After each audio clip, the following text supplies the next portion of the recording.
2 பேதுரு 3வது அதிகாரம் 10வது வசனத்திலிருந்து 12வது வசனம் வரைக்கும் கொஞ்சம் வேகமா வாசிங்க. 2 பேதுரு 3வது அதிகாரம் ஸ்தோத்திர 10வது வசனத்திலிருந்து 12வது வசனம் முடிய. கர்த்தருடைய நாள் இரவிலே திருடன் வருகிற விதமாய் வரும். அப்பொழுது வானங்கள் மடமடவென்று அகன்று போவோம், பூதங்கள் வெந்து உருகி போவோம், அழிந்து போவோம். அறிந்து போறதா இருக்கிறபடியால் எப்படிப்பட்ட பரிசுத்த நடக்கையும் தேவ பக்தி உள்ளவர்களாய் இருக்க வேண்டும் என்று சொல்லி கேள்வி எழுப்பப்படுகிறது.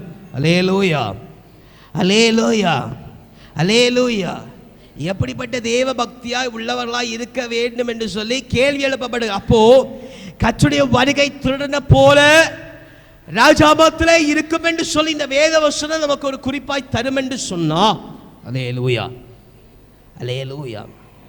ஒருவேளை நீங்கள் கபிக்குள்ள அகப்படுகிற சூழ்நிலை, அல்லேலூயா, அல்லேலூயா, அல்லேலூயா, எனக்கு ராத்திரி நேரத்தில் உண்டானது போல, அல்லேலூயா. பாருங்க, ஆண்டவர் சாட்சியா தந்திருக்கிறார். அல்லேலூயா. நான் வேதத்தை தியானிக்கும் பொழுது கூட இந்த காரியம் வெளிப்படலை. அல்லேலூயா, அல்லேலூயா, அல்லேலூயா, அல்லேலூயா.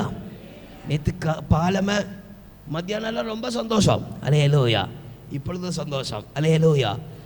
ஆனால் ராத்திரி நேரத்தில் மனபாரம், திடீர்னு ஒரு மனபாரம், அல்லேலூயா, அல்லேலூயா, அல்லேலூயா. இதே போல சாட்சி எடுத்துக்கங்க, அல்லேலூயா, அல்லேலூயா. கர்த்தருடைய வருகை ராத்திரி திருடன் வருகிறது போல இருக்கும், இருக்கக்கூடும் என்று சொல்லப்பட்டிருக்கிறது போல, அல்லேலூயா.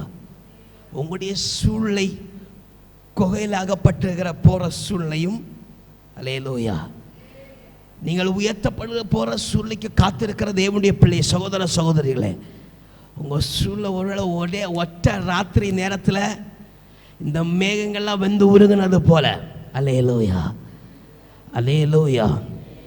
தானியேல பாருங்க, அவனை கால் தள்ள ராப்பொழுதுல குவிக்குள்ள போட்டாங்க, அல்லேலூயா, அல்லேலூயா, அல்லேலூயா, அல்லேலூயா.